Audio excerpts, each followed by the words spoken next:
Here in lesson 9, we talked about finding volume. Now, for what we have here, we have cubes or we have rectangular prisms, but they don't have any numbers. So we need to figure out how to find the volume when there is no numbers there. What we're going to do is look at the length, the width, and the height.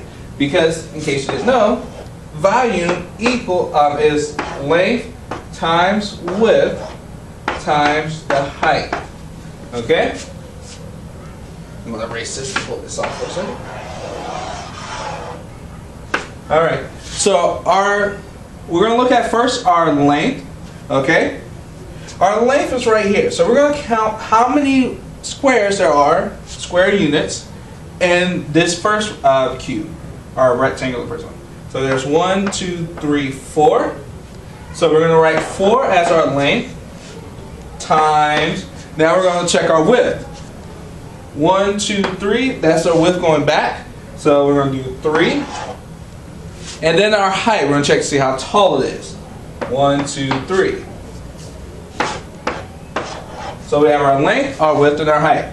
From there, we're going to multiply. We had 4 times 3, which gives us 12. And then we're going to multiply 12 times 3, which gives us 36. Now, normally they would give you a unit of measurement, but on this one they actually don't. So if you don't see a unit of measurement, which you'll see on tonight's homework, you're going to put unit,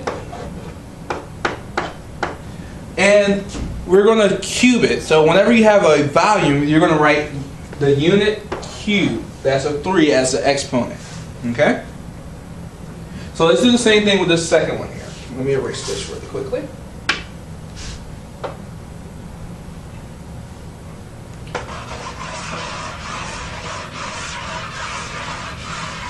Alright.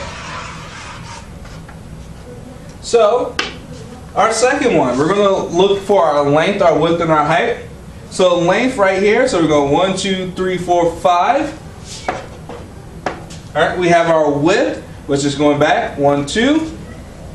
And we're going to look at how tall it is, 1, 2. That's our height. So what we're going to do here is we're going to take those numbers and multiply it. We have 5 times 2, which is 10. Then we have to bring our next 2. 10 times 2 is 20. So we have 20 total cubes here. Last but not least, we need to put unit. And since it's volume, we're going to cube it. Units cubed.